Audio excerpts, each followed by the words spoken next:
as we move ahead towards the next segment, we have with us the next speaker, Advocate Vilas Naik sir, who will be delivering on this topic, Art of Cross-Examination, Essential Strategies for Criminal Defense Lawyers.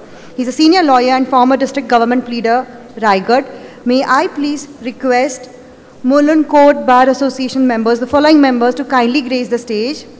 We have Advocate Keni sir, Advocate Gaukar sir, Advocate Dubey sir, Advocate Yadav sir, Advocate Bankar sir, Advocate Kasar sir, and Advocate Patil sir to kindly grace the stage.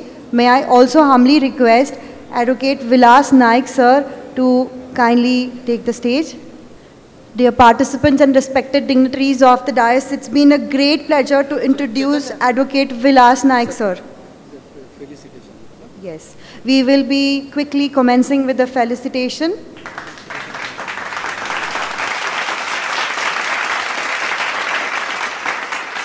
Honoring and felicitating Advocate Vilas Naik sir. Sir, it's been a great privilege to have you with us here today.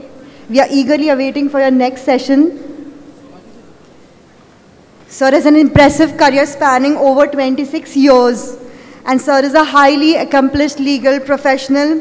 He holds a BCom and an LLB from Mumbai University and an LLM part from Pune University. Sir's vast experience is truly diverse. He's been practicing advocate in Raigad and Mumbai district courts, handling both civil and criminal cases. His distinguished service includes holding the positions of district government pleader and district public prosecutors for Raigad district from 1996 to 1999. May I now please request other office bearers of Mulund Court Bar Association to kindly receive the felicitation.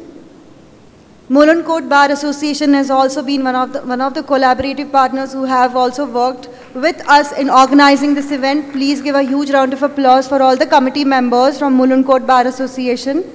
Thank you so much, all the committee members and the esteemed speakers.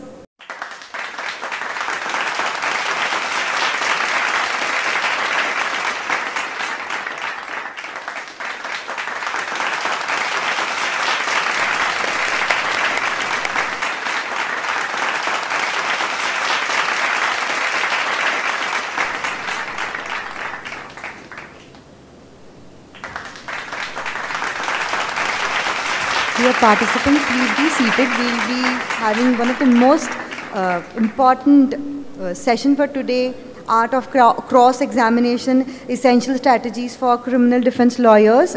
We will be commencing in a short while.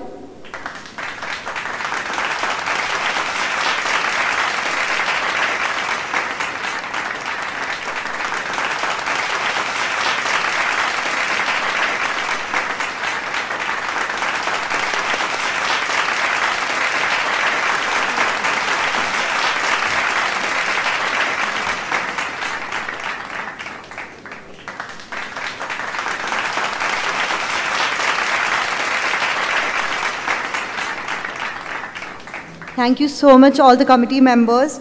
And now, as we proceed smoothly towards the next speaker, it's my great privilege to introduce Advocate Vilas Naik sir. Sir has acted as a special public prosecutor in numerous criminal trials and has successfully conducted over 100 session trials as a prosecutor and counsel. His expertise extends to representing various Union of India departments, including Customs, Central, Excise, Post and Salt departments. Beyond the courtroom, Advocate Naik's special interests include handling civil cases, anti-corruption cases, bank suits and property matters. He also provides legal counsel and acts as an advocate for prominent organizations such as CIDCO, New Bombay Municipal Corporation, RCF, GAIL, cooperative banks and various other government undertakings. His extensive experience also includes acting as a legal advisor and arbitrator for corporate bodies and has been appointed as a chairman for the Company Law Board. Please join hands in welcoming Sir Advocate Vilas Krishnaji Naik sir. Thank you, sir. We are eagerly awaiting for your session, sir. सन्माननीय व्यासपीठ 1857 ला या सरस्वतीच्या मंदिराचा शानदार समारंभ होत होता. मुंबई विद्यापीठाची स्थापना होत होती आणि त्याच वेळेला लंडनच्या संसदेमध्ये लॉर्ड मॅकॅनले साम्राज्यवादासाठी भारतीयांना शिक्षा कशी द्यायची, आपलं स्वातंत्र्य कसं हिरावून घ्यायचं, यासाठी IPC लिहित होता. 5 वर्षे ही इमारत होत होती आणि बाजूची हायकोर्टची इमारत होत होती. 1862ला मुंबई उच्च न्यायालयाची स्थापना झाली. या दोन्ही इमारतींनी भारतीय स्वातंत्र्य लढा, भारतीय समाज पद्धती आणि भारतीय रणनीती ठरवली. मी विशेष आभार मानतोय मुंबई विद्यापीठाचे. मी मुंबई विद्यापीठाचा केवळ व्हॅल्युएबल विद्यार्थी नाही. गोल्ड मेडल मिळाली, अगदी रांगोळी स्पर्धेपासून नाट्य स्पर्धेपासून अनेक स्पर्धेत मिळाली, पण मी मुंबई विद्यापीठाचा रिव्हॅल्युएबल मेंबर आहे. कुठल्याही महत्त्वाच्या परीक्षेत रिव्हॅल्युएशन केल्याशिवाय मला काय पासिंग सर्टिफिकेट मिळालं नाही. मुंबई विद्यापीठाने ही परंपरा आज माझ्या मुलीपर्यंत राखून ठेवले. म्हणजे एका विषयात ती विद्यापीठात पहिली येते आणि दुसऱ्या विषयात नापास दाखवली जाते. मी एवढ्यासाठी हे घेतलं की भारतीय इतिहास हा नापास विद्यार्थ्यांनीच तयार केलेला आहे. मित्रांनो, विषय साधा आहे. विषय आर्ट ऑफ क्रॉस एक्झामिनेशनचा आहे. तुमचे पाय जमिनीवर नसतील, तुम्हाला वस्तुस्थितीची जाणीव नसेल, ज्याला म्हणतात कॉमन सेन्स, तो नसेल, तुमच्या गोल्ड मेडलचा इथे काही उपयोग नाही. समोरच्या माणसाची मानसिकता समजता आली पाहिजे. यासाठी विद्यापीठाची डिग्री महत्वाची नाही, तर माणसं वाचता आली पाहिजेत, माणसं समजून घेता आली पाहिजेत. तुमच्या मनात कुठेतरी माणुसकीचा झरा असला पाहिजे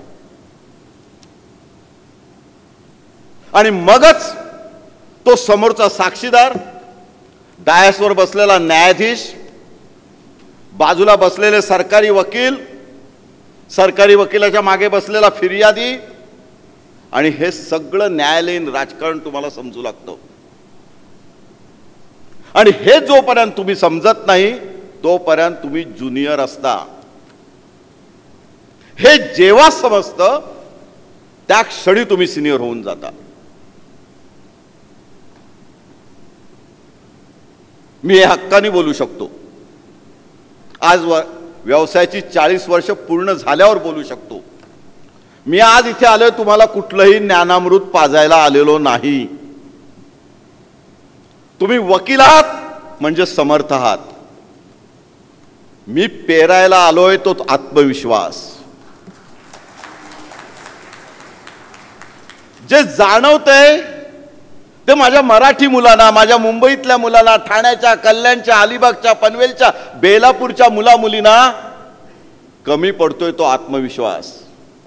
क्षमता आहे, ते सुद्धा क्रॉस एक्झामिनेशन करू शकतात. आत्मविश्वासाने करण्याची गरज असते. समजून काय घ्यायचंय?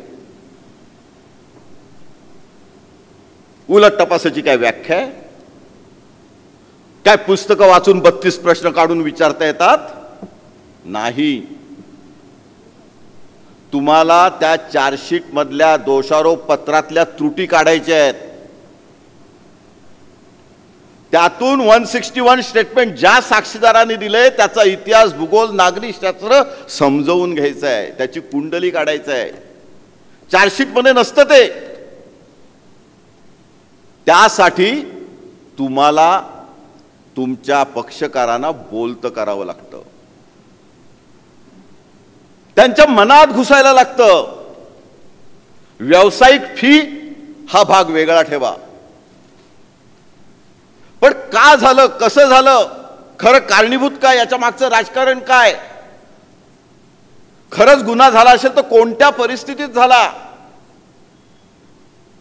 गुन्हा झाला नसेल तर तुलाच का अडकवलं, आणि तुला अडकवलं तर कसं अडकवलं, तू इन्व्हेस्टिगेशन ऑफिसरकडे काय केलं होतंस, चार्जशीट मधला कागद का खोटा आहे, हा साक्षीदार फक्त तुझ्याच विरुद्ध का सांगतोय, तुझ्या मित्रांविरुद्ध का सांगतोय, तुझ्या नातेवाईकांविरुद्ध का सांगतोय, तुम्हाला त्यांच्याकडून काढून घ्यायचं आहे. आणि त्यामुळे मित्रांनो, ज्या काही अनुभवाच्या आधारे गोष्टी आहेत त्या फक्त समजून घ्या. खूप सोपं आहे, वकिलीसारखं सोपं क्षेत्र नाही. ज्याला काहीच येता येत नाही तोच फक्त वकील होतो, याचे मी मूर्तिमंत उदाहरण आहे. म्हणून माझ्या पहिल्या पुस्तकाचंच नाव एक ना धड. आज सर्वोच्च न्यायालयापर्यंत मराठीत बोलू शकलो हेच माझं धन. मी कुठल्याही कोर्टात कोणत्याही प्रकारे इंग्रजी बोलत नाही, कारण ते मला येतच नाही. मी जिल्हा परिषदेच्या शाळेत शिकलो, 8वीला ABCD शिकलो. मला आत्मविश्वासच नव्हता की मी जज समोर 4 इंग्रजी वाक्य बोलीन, कारण बाजूला पारशी विद्यार्थी. मी गव्हर्नमेंट लॉ कॉलेजला शिकलो, सोपं काय मराठी मंडळाचा अध्यक्ष होणं, तेवढंच केलं. पण याचा अर्थ तुम्हाला इंग्रजी येत नसतं असं नाही, तुमचा आत्मविश्वास कमी पडतो. स्वतःला पहिलं पारखून घ्या, आपली बलस्थानं ओळखा, आपली बलस्थानं ओळखा. तुमचा जर आवाज कणखर असेल तर आवाजावर जोर द्या. तुमच्या मराठी भाषेवर प्रभुत्व असेल तर तुमच्या भाषेवर प्रभुत्वावर जोर द्या. पण कायद्याच्या संज्ञा समजून घ्या. ते प्रोव्हाइडेड दॅट आलं की काय गडबड होते कळत नाही, पण पुढचं भाग समजत नाही. त्यामुळे या छोट्या छोट्या गोष्टी आहेत ना, त्या समजल्या की मग तुम्ही दोषारोप पत्राकडे येता. दोषारोप पत्राकडे आलात, मगाशी सांगितल्याप्रमाणे पक्षकाराशी बोललात, तर जेलमधून ज्या चिठ्ठ्या येतात त्याचा सर्वात जास्त आदर करा. तो आत असतो, तो तुम्हाला पोचतोय, आणि कायद्याने तुम्हाला त्याच्या अपेक्षा पूर्ण करायच्या आहेत. बरेच जण त्या चिठ्ठ्या ड्रॉवरमध्ये टाकतात, पण त्याच्यात त्याची मनोव्यथा असते. ठीक आहे, त्याला काय साबण पाहिजे असेल, औषधं पाहिजे, त्या चिठ्ठीतलं नसतं, पण घटना कशी घडली हे पहिलं समजून घ्या. त्यामुळे मी पहिल्यांदा येणार आहे तो दोषारोप पत्राचा अभ्यास, आर्ट ऑफ क्रॉस एक्झामिनेशन, ज्याच्यावर परफेक्ट बसलेली आहे ती म्हणजे दोषारोप पत्राचा अभ्यास. ज्याला तो समजला तो तरला. दोषारोपाची अक्षरशः चिरफाड करा. आलेल्या चार्जशीटच्या 2 झेरॉक्स काढा.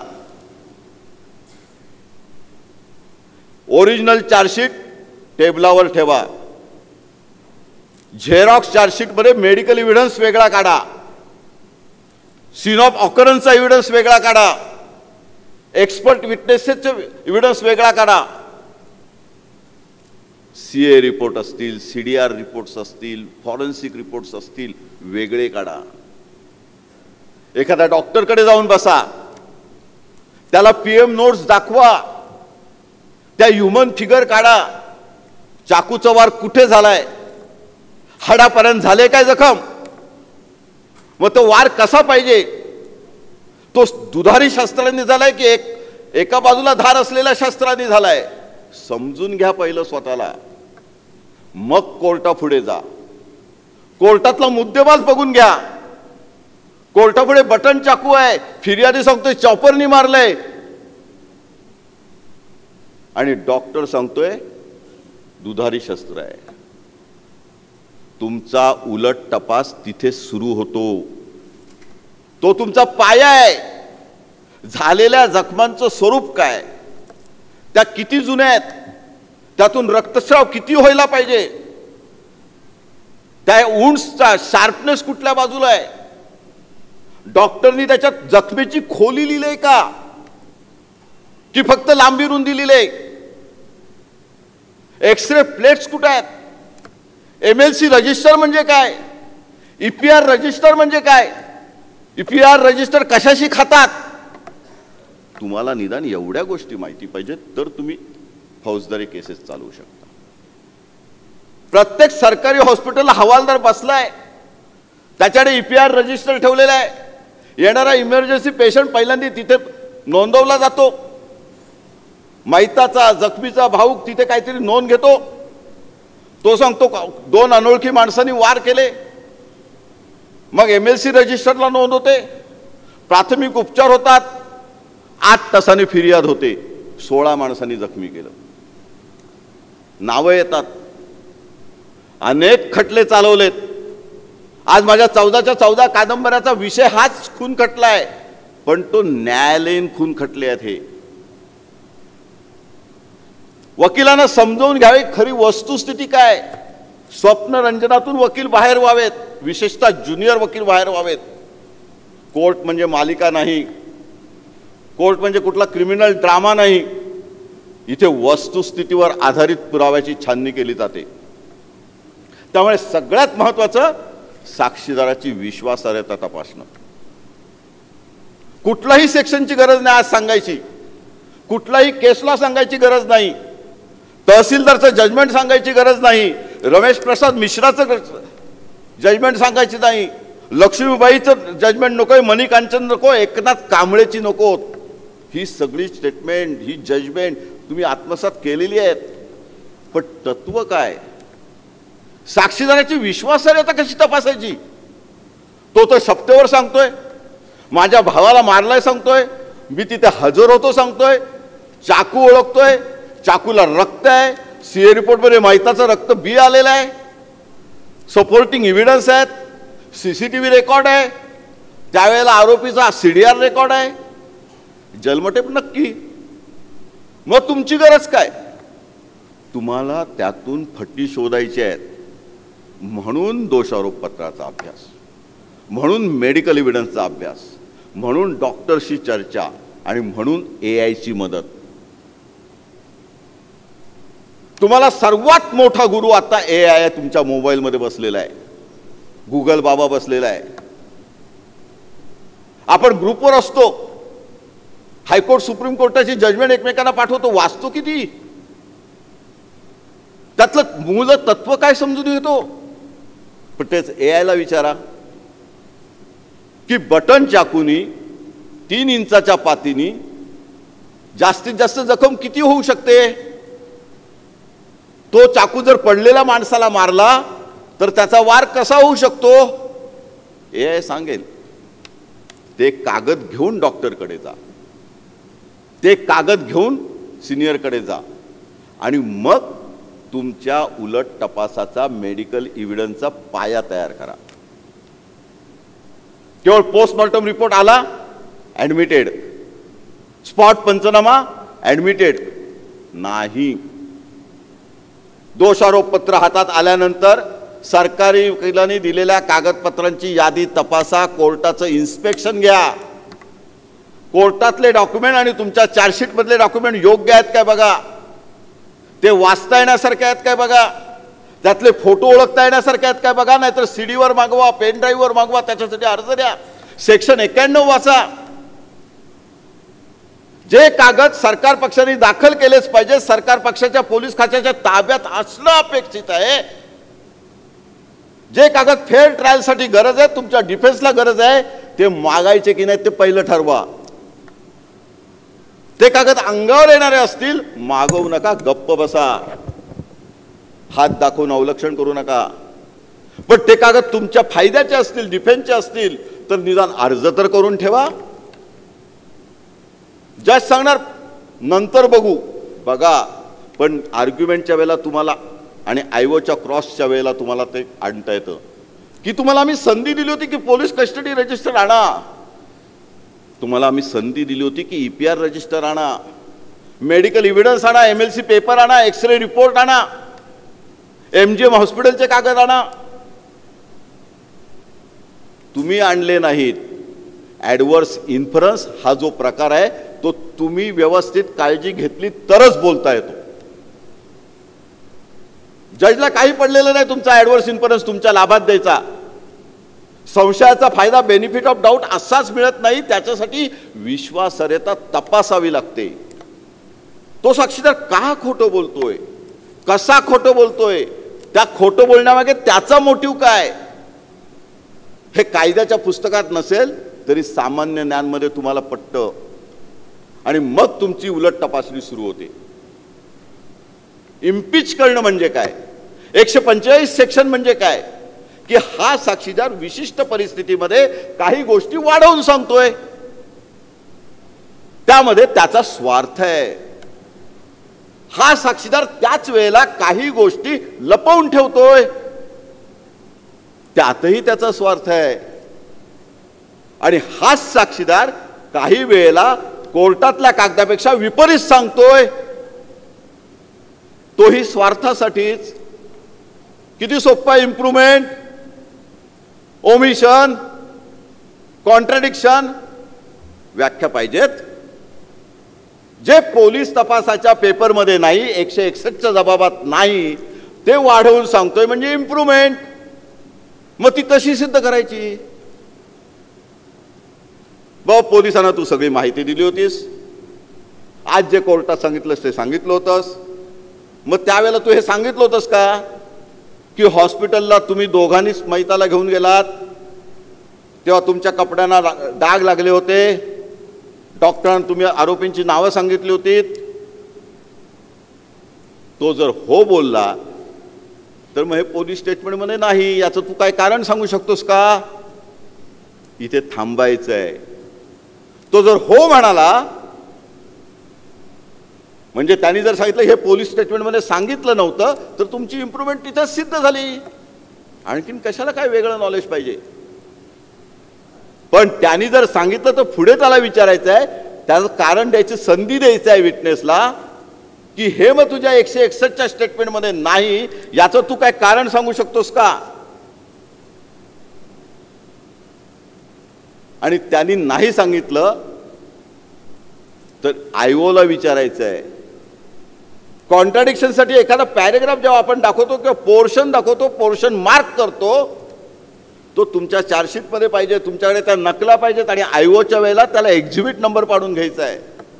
हे एक्झिबिट नंबर पाडून घ्यायचं आणि आर्टिकल नंबर पाडून घ्यायचं अतिशय महत्त्वाचं काम तुम्हाला करायचं आहे. तुम्हाला सजग राहायचं आहे. त्यामुळे तुमचा उलट तपास हा मुद्देसूद असलाच पाहिजे, सुटसुटीत असलाच पाहिजे, तुमचं भाषेवर प्रभुत्वच असलं पाहिजे. साक्षीदार ज्या भाषेत बोलतोय त्या भाषेत बोलण्याचा प्रयत्न तरी निदान तुम्ही केला पाहिजे आणि तुमच्या मनातला न्यूनगंड गेला पाहिजे. एकदा तुम्ही साक्षीदाराची विश्वासार्हता कमी करून घेतलीत आणि इम्प्रॉबेबिलिटीज रेकॉर्डवर आणल्यात, की अशक्य कोटीतली गोष्ट आहे, ज्या स्वरूपात सरकार पक्ष सांगतंय त्या स्वरूपात अशी जखम होणं शक्य नाही, ज्या स्वरूपात सरकार पक्ष टाकतोय त्याप्रमाणे हे साक्षीदार जागेवर असणं शक्य नाही, साक्षीदार सांगतात त्याप्रमाणे ती घटना त्यांनी बघणं शक्य नाही, हे जेव्हा तुम्हाला खात्री होईल आणि तुम्ही त्यांच्या तोंडातून ते वदवून घ्याल किंवा तशी निदान अशक्यता शक्यता निर्माण कराल, तेव्हा तुम्हाला बेनिफिट ऑफ डाऊट साठी युक्तिवाद करता येतो. मित्रांनो, अनेक गोष्टी,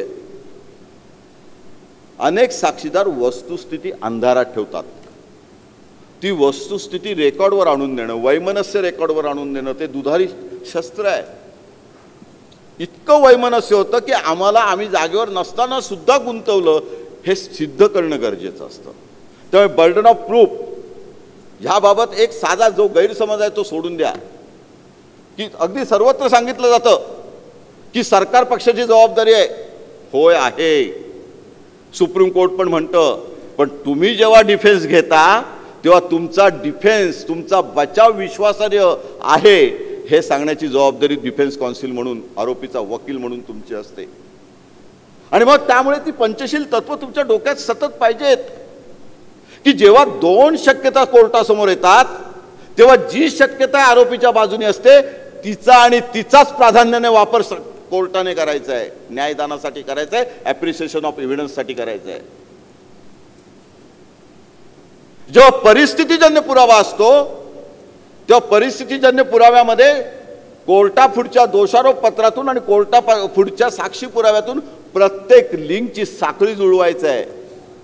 म्हणून तुम्हाला तो सारडाचं जजमेंट वाचलं पाहिजे, गणपत पाटलांचं जजमेंट वाचलं पाहिजे आणि ते पंचशील तत्व काय आहे ते प्रत्येक युक्तिवादाच्या वेळेला आणि प्रत्येक चार्ज फ्रेमच्या वेळेला तुमच्या लक्षात असलं पाहिजे.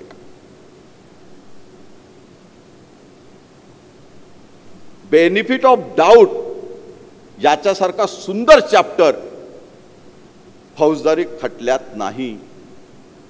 आणि बेनिफिट ऑफ डाऊटसाठी जर तुम्हाला भांडायचं असेल तर तुम्ही मास्टर ऑफ फॅक्ट्स असणं गरजेचं आहे.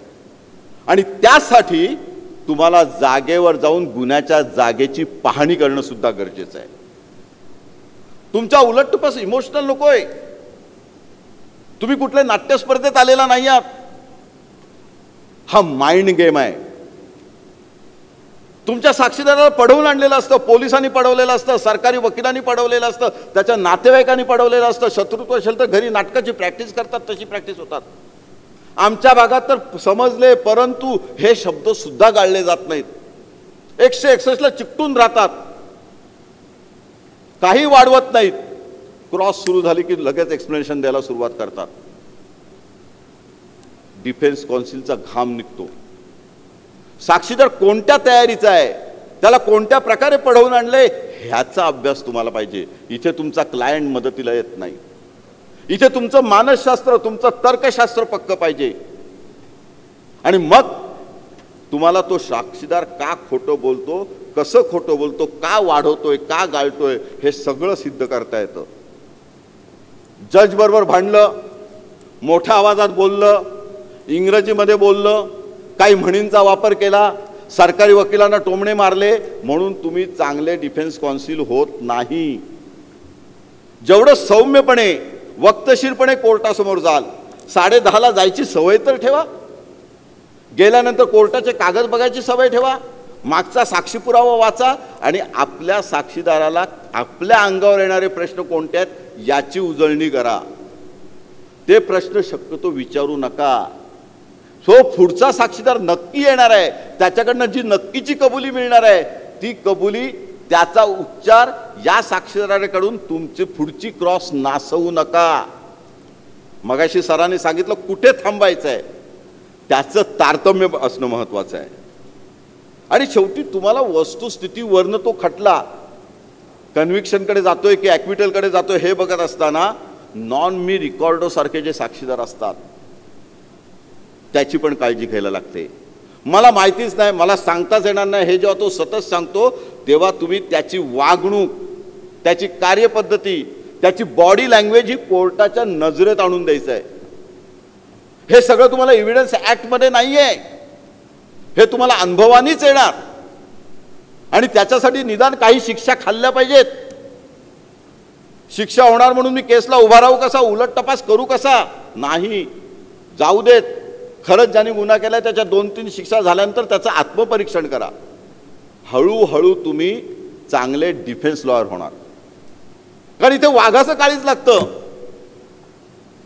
प्रश्न अंगावर घ्यायची सुद्धा हिंमत पाहिजे. पण प्रश्न अंगावर घेताना तो का घेतोय याची जबाबदारी सुद्धा पाहिजे. मग ते 27चे पंचनामे असतील, रिकव्हरी पंचनामे असतील, मेमोरंडम स्टेटमेंट असतील, तुम्हाला त्याचे आस्पेक्ट्स माहिती पाहिजेत. मृत्यूपूर्व जबाब, तो माणूस का बोलण्याच्या स्थितीत नव्हता, त्याच्याबरोबर तो माणूस तिथे का नव्हता, रिक्षावाला का बोलू शकत नाही, ऐकू शकत नाही, या गोष्टी तुम्हाला पाहिजेत. इलेक्ट्रॉनिक एव्हिडन्सच्या बाबतीत निदान काही गोष्टी तुम्हाला पाहिजेत. पूर्वीचा 65चं सर्टिफिकेट काय आहे आणि आताच्या नवीन कायद्यातला अनेक्स 1लं सर्टिफिकेट काय फरक आहे, कधी अभ्यास केला? इलेक्ट्रॉनिक एव्हिडन्स मध्ये पूर्वी ज्याला आपण सेकंडरी एव्हिडन्स म्हणायचो तो आता प्रायमरी एव्हिडन्स झालाय. पूर्वी आम्ही सांगायचो सिम कार्ड सेकंडरी एव्हिडन्स, आम्ही सांगायचो तो पेन ड्राईव्ह सेकंडरी एव्हिडन्स. आता नाही. मग आता नाही तर काय, तर त्याचं अपेंडिक्स एचं सर्टिफिकेट बघा, ते 65B सर्टिफिकेटपेक्षा कितीतरी पटीने कठीण आहे. त्यातल्या तरतुदी पाळणं सरकार पक्षाला एवढं सोपं नाही. डिफेन्स काउन्सिल असाल तर त्या सर्टिफिकेटचा अभ्यास करा, इलेक्ट्रॉनिक एव्हिडन्सचा अभ्यास करा. DVR म्हणणं हार्ड डिस्क कशी काढली जाते, कोणते सॉफ्टवेअर वापरले जातात, त्या हार्ड डिस्कमधनं लॅपटॉपला आयओ लावतो तेव्हा काय कोणती ॲप्स वापरली जातात, हॅश व्हॅल्यू म्हणजे काय, मोबाईल डाटा कसा कव्हर करायचा, CDR सर्टिफिकेट कसं वापरायचं, टॉवर लोकेशन म्हणजे काय, CDRमध्ये जे 11 कॉलम दिले ते 11 कॉलम कोणते आहेत, त्यातला टॉवर लोकेशनचा कॉलम कोणता, GSMचा कॉलम कोणता, सिम सर्टिफिकेटचा कॉलम कोणता, IME सर्टिफिकेटचा कॉलम कोणता, तुम्हाला माहिती पाहिजे. आणि जेव्हा नोडल ऑफिसर आपल्या समोर येतो त्याला 4 प्रश्न सांगून आणि त्या सेकंडरी एव्हिडन्सची क्रॉस घेऊन चालत नाही. तर तुमचा आरोपी त्यावेळेला त्या कार्यक्षेत्रात नव्हता, ज्युरिडिक्शनमध्ये नव्हता, टॉवर लोकेशनमध्ये नव्हता, आणि जर असेल तर तो वेगळ्या ठिकाणी होता हे सुद्धा दाखवायची क्षमता तुम्हाला पाहिजे. सिम कार्ड एकाच्या नावावर असतं, मालकी दुसऱ्याच्या नावावर असते, त्याबद्दल सर्कमटेन्शियल एव्हिडन्स सरकार पक्ष अतिशय हुशारपणे असतात. आणि आमच्या शेलार मॅडम सारखे चाणक्य वकील असतील तर त्या आधीच आणून ठेवतात. पण तरी सुद्धा त्यातून तुम्हाला या सगळ्या गोष्टी हळूहळू कळू शकतात. आणि मित्रांनो, उलट तपास घेताना एवढं लक्षात ठेवा की त्या साक्षीदाराला इतका वैताग आणू नका की तो नन्नाचा पाडा सुरू करेल. काही साक्षीदार अतिशय कठीण असतात. प्राथमिक शिक्षक असेल अतिशय कठीण, तो जास्तीच बोलणार. आदिवासी साक्षीदार असेल अतिशय कठीण, तो खरंच बोलणार. पण interested witness, relative witness, so called chance witness, या ज्या पद्धती आहेत त्या समजून घ्या. नातेवाईक आहे म्हणून तो खोटा साक्षीदार ठरत नाही, इंटरेस्टेड विटनेस आहे म्हणून तो खोटा साक्षीदार ठरत नाही. पण तो इंटरेस्टेड विटनेस ज्या पद्धतीने सांगतो तिथे असण्याची शक्यता नाही याच्यासाठी पुरावे गोळा करा. आणि म्हणून मगाशी म्हटलं की स्पॉट इन्स्पेक्शनला महत्त्व द्या. आणि सर्वात महत्त्वाचं म्हणजे तुम्हाला माहितीचा अधिकाराचा जास्तीत जास्त वापर करता आला पाहिजे.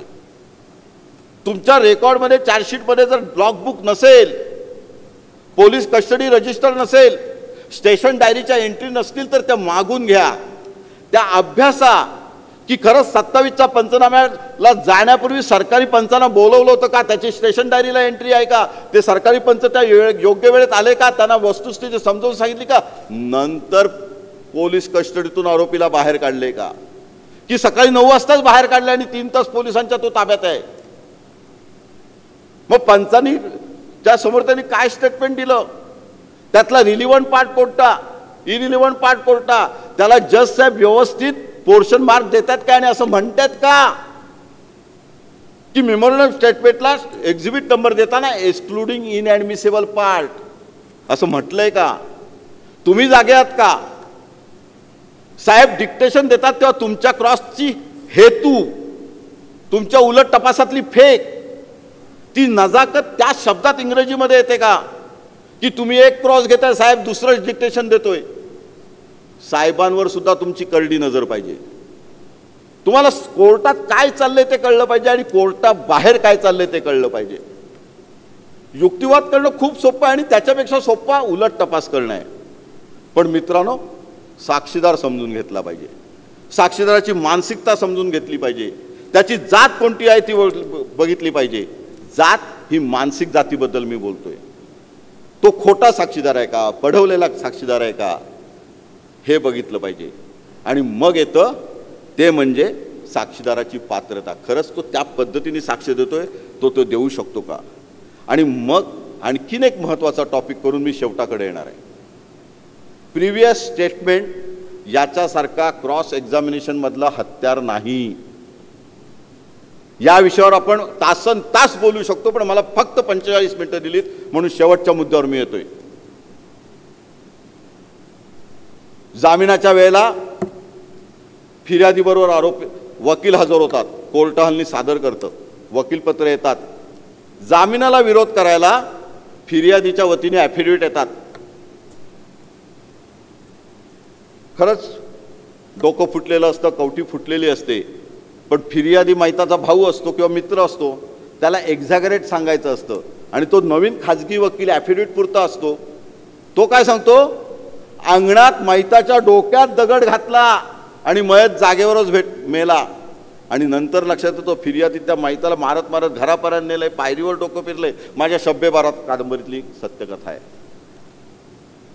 Previous statement.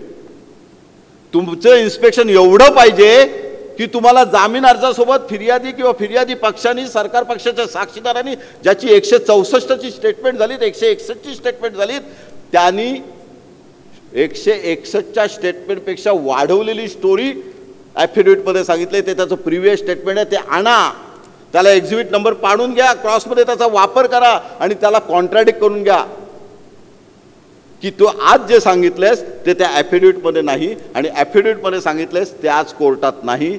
जे आज तू कोर्टात सांगितलेस ते 161 मध्ये नाही, जे 161 मध्ये सांगितलेस ते 164 मध्ये नाही. हे करणं म्हणजे उलट तपास. आणि हे जर सुसंगतपणे तुम्ही मांडू शकलात, त्याला काहीतरी कार्यसीमा असेल.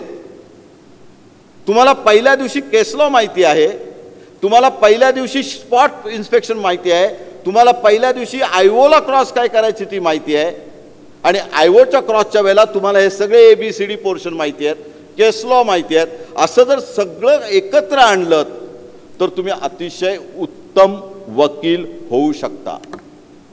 त्यापेक्षा अतिशय उत्तम आत्मविश्वासाने उलट तपास करणारे वकील होऊ शकता.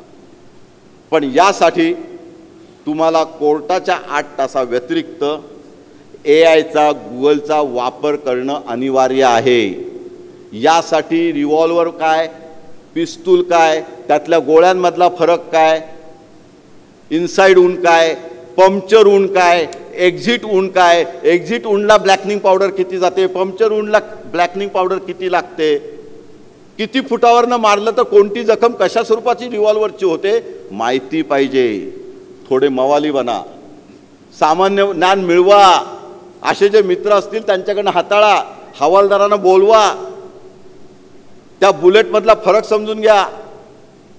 एका मोठ्या केसमध्ये जागेवर रिकाम्या पुंगळ्या मिळाल्यात आणि एकही पिस्तूल जमा नाही, 6 रिव्हॉल्वर जमा आहेत. काय त्या केसचं होणार? पिस्तूलच्या गोळ्या जागेवर आहेत आणि जमा रिव्हॉल्वर आहेत. फॉरेन्सिक एक्सपर्टनी बघितलं तर नंतर पुढची पोस्टमॉर्टम होणार आहे. केस न्यायप्रविष्ट आहे म्हणून मी काही बोलू शकत नाही. पण तुम्हाला निदान शस्त्राचा अभ्यास पाहिजे. चॉपर म्हणजे काय, सुरी म्हणजे काय, त्यातला फरक काय, आणि सगळ्यात महत्त्वाचा मेडिकल ज्युरिस्प्रुडन्स तुमचा पाहिजे.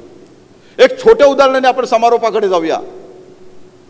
पोस्टमॉर्टम होतं, पोलिसांचं पत्र जातं, मैताच्या रक्ताचे नमुने काढले जातात, 5 बाटल्या भरून दिल्या जातात, पोलिसांकडे पोहोचतात, 15 दिवस राहतात, 15 दिवसांनी CAला 4 बाटल्या जातात. तुम्हाला CAचं पत्र माहिती पाहिजे, त्याच्या OCवर किती बाटल्या रिकाम्या भरलेल्या मिळाल्या ते कळलं पाहिजे. ती एक बाटली गेली कुठे?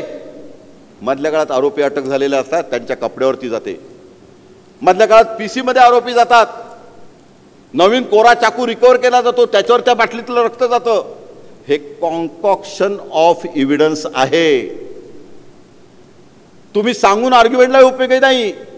तुम्ही डॉक्टरची क्रॉस घेतली पाहिजे, तुम्ही त्या आयओची क्रॉस घेतली पाहिजे, तुम्ही त्या कॅरियरची क्रॉस घेतली पाहिजे, आणि तेव्हा तुमच्या लक्षात येईल की आरोपी तिथे नव्हतेच. फिर्यादीच्या कपड्यानं रक्त नाही आहे आणि फिर्यादी तर म्हणतो ॲम्ब्युलन्स मधनं रक्ताची भरलेली. तुम्हाला रायगर मॉर्टिस म्हणजे काय ते माहिती पाहिजे. टाइम सिन्स डेथ आणि टाइम ऑफ डेथ यातला काय फरक आहे तो कळला पाहिजे. इथे विचारे साहेब बसलेत. चिरफाड कशी करायची ती त्या सिनियर वकिलांकडनं बघायचं असतं. दुर्दैवाने होतं काय, आपण सिनियर वकील क्रॉस घेत असतात, अचानक जातो, मागे बसतो, अंगावर घेतला प्रश्न, आपण एकमेकांना कुजबजत असतो. कृपया सिनियर त्याच्या आयुष्याची 40 वर्ष आणि निदान 40 रात्र त्या केससाठी घालवत असतो. त्याला माहिती असतं तो बाटल्यांबद्दलची क्रॉस का घेतोय. त्याला ते सिद्ध करायचं आहे की हे रक्त CA रिपोर्टमध्ये आलेलं आहे, हे कॉन्कॉक्टेड एव्हिडन्सचा पार्ट आहे, त्यासाठी ती क्रॉस घेतोय. त्याला समजून घ्या. सिनियरच्या क्रॉसवरती लांबली, ती कंटाळवाणी झाली. आपण खूप लहान आहोत, आपण स्टेजला जाऊ त्यावेळेला बोलण्याचा आपला हक्क आहे. हे ज्युनियर वकिलांसाठी मी एवढ्यासाठी सांगतोय. मगाशी त्यांनी इथिक्स या भागाला हात घातला. तुमची क्रॉस एक्झामिनेशन तेव्हाच उत्तम होईल जेव्हा तुम्ही उत्तम उत्तम क्रॉस ऐकाल, त्या समजून घ्याल, त्या वकिलांशी बोलाल. मालिका बघून आणि AI वरचे उतारे ऐकून क्रॉस ठरवता येत नाही, फक्त मार्गदर्शक तत्व मिळतील. मित्रांनो, वस्तुस्थिती, कोर्टातलं लाईफ, वकिलाचं लाईफ, तुमच्या वैयक्तिक समस्या, कौटुंबिक समस्या या तुमच्या उलट तपासात येता कामा नाहीत. जज बायकोशी भांडून आलाय की नाही तुम्हाला माहिती नाहीये. जजचा आज मूड काय तो तुम्हाला माहिती नाहीये. तो कन्व्हिक्टेड आहे की ॲक्विटल मॅन्डेटचा आहे तुम्हाला माहिती नाही. तुमचे पूर्वग्रह दूषित असतात म्हणून तुम्ही ते छापे मारत असता. जज हा जज असतो, त्याला कन्व्हिन्स करायचं किंवा कन्फ्यूज करायचं काम तुमचं आहे.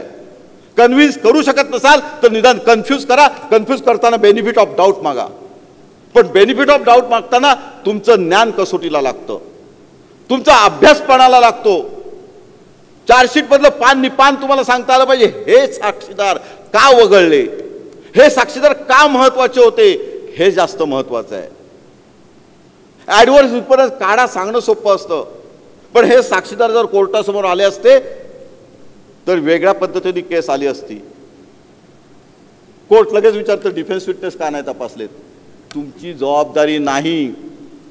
तुम्ही एका केसमध्ये 10 प्रकारचे डिफेन्स घेऊ शकता.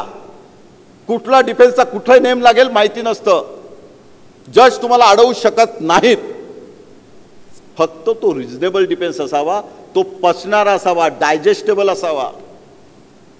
भारंभार क्रॉस घेण्यापेक्षा तुम्ही जर पहिल्यापासून पूर्वतयारीने आलात, पुन्हा एकदा शेवटच्या चरणाकडे येतोय, 145 असेल, 138 असेल, 146 असेल, 155 जुने ऍक्ट आहेत त्याचा जर अभ्यास केलात, सेक्शन 24, 25, 26, 27चा अभ्यास केलात, नवीन सेक्शन 27चा अभ्यास केलात, 311 सेक्शन आणि 91 सेक्शन मधला फरक गोळा केलात, कोणते कागद केव्हा मागायचे आणि कोणत्या कागदाचा केव्हा वापर करायचा, केव्हा गैरवापर करायचा, कोणत्या कागदाला एक्झिट पाडून घ्यायचं आणि कोणत्या कागदाला एक्झिट पाडूनच द्यायचं नाही, हे जेव्हा तुम्हाला कळेल तेव्हा तुम्ही फौजदारी वकील झालेला असाल, तेव्हा तुम्हाला सुद्धा मुंबई सेशन कोर्टात केसेस मिळतील, तेव्हा तुमचे सुद्धा पुस्तकं प्रसिद्ध होतील, तुम्हाला सुद्धा मेडल्स मिळतील, तुम्हाला सुद्धा या डायसवर बोलवता येईल.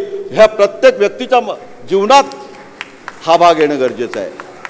इथे येणारा प्रत्येक ज्युनियर हा अतिशय उत्तम मराठी वकील होणं, मराठी भाषेत सुंदर भाषण करणं, इंग्रजी भाषेवर प्रभुत्व असेल तर त्यावर सुद्धा बोलणं, इंग्रजी भाषा येत नसेल तर तीवर अभ्यास करणं, केस लॉ समजवून घेणं. तुमच्या मनात जर संपूर्ण इंग्रजी उतारा वाचून जर मराठीचा भाषांतर येत असेल तर तुम्ही समजून घ्या ही आपली कमजोरी आहे. तुम्ही इंग्रजीत विचार करू शकत नाही पण इंग्रजीत सादरीकरण चांगलं करू शकता. त्यामुळे मराठीत विचार समजून घ्या, केस लॉ मराठीत समजून घ्या. एकच केस लॉ वेगवेगळ्या प्रकारे वाचून बघा. तहसीलदार वाचल्यावर तुम्हाला एक विषय कळेल, पण कॉन्ट्राडिक्शनच्या बाबतीत दुसरं जजमेंट वाचावं लागतं, तेव्हा कुठे कॉन्ट्राडिक्शन कळतं. मित्रांनो, अनेक सिनियर वकिलांना कॉन्ट्राडिक्शन मांडता येत नाही. I put it to you करून क्रॉस सुरू होतात नसते. काळजात शिरा, साक्षीदाराच्या काळजात शिरा. साक्षीदाराला वाटलं पाहिजे की हा माझाच माणूस आहे. सरकारी वकिलांनी मला काहीतरीच वेगळं सांगितलं होतं, याला जर माझ्या माणसाला शिक्षेला बोलवायचं तर ह्याला होला हो बोललं पाहिजे. हा आत्मविश्वास विरोधी वकील असून सुद्धा तुम्ही जेव्हा साक्षीदाराच्या मनात तयार करता तेव्हा तुम्ही उत्तम वकील असता. मित्रांनो, मला दिलेली वेळ संपलेली आहे म्हणून थांबतोय. हा स्वल्पविराम समजा. तुम्ही मला जेव्हा जेव्हा बोलवाल तेव्हा तेव्हा तुमच्यासमोर मी यायला तयार आहे. तुम्हाला प्रत्यक्ष भेटणं शक्य नसेल तर यूट्यूब चॅनल बघा. 80-90 व्हिडिओ या विषयांवर ठेवलेले आहेत. ते एक एक व्हिडिओ म्हणजे एक एक पार्ट आहे. त्याच्यामध्ये तुम्हाला कॉन्ट्राडिक्शन म्हणजे काय, ओळख परेड म्हणजे काय, मृत्यूपूर्व जबाब म्हणजे काय, कन्फेशन म्हणजे काय, क्रॉस एक्झामिनेशन गोल्ड लाईन तत्व म्हणजे काय, हे सगळं वेगवेगळ्या मुद्दे दिलेले आहेत. हे यूट्यूब बघा. केवळ मीच नाही, अनेक मुंबईतल्या वकिलांनी हिंदीमध्ये इंग्रजीमध्ये सुद्धा यूट्यूबवर हे व्हिडिओ टाकलेत. ते कम्पेअर करा आणि मग तुमच्या लक्षात येईल की ट्रायल कोर्टातला वकील ज्यांनी तहसीलदारापासून सुप्रीम कोर्टापर्यंत जे भांडलेत, जे आपले वाटतायत, आपल्या समस्या आपले केस लॉ समजून सांगतायत, त्या वकिलांचे यूट्यूब ऐका. ह्या ज्या आता नवीन पद्धतीने आम्ही कादंबऱ्या लिहितोय त्या कोणासाठी लिहितोय, या ज्युनियर वकिलांसाठी लिहितोय, आम्ही चालवलेल्या खून खटल्यांवरच्या त्या कादंबऱ्या आहेत, त्या वाचा, त्यातली तत्व समजून घ्या. मला खात्री आहे विक्रोळीतल्या कन्नवार नगरमध्ये राहणारा, मुलुंडचा छेडा नगरमध्ये राहणारा, कुर्ल्याच्या त्या फातिमा नगरमध्ये राहणारा प्रत्येक वहीम असेल, प्रत्येक शेख असेल, प्रत्येक गुजर असेल, शेठ असेल, चव्हाण असेल, वाघमारे असेल, कोण असेल, तो प्रत्येक वकील हा हायकोर्ट आणि मुंबई सेशन कोर्टातला एक मानाचं पान ठरेल. जय हिंद, जय Maharashtra.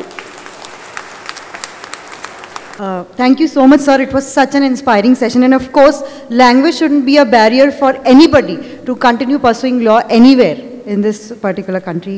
Thank you so much, sir. Thank you all. Thank you all the committee members.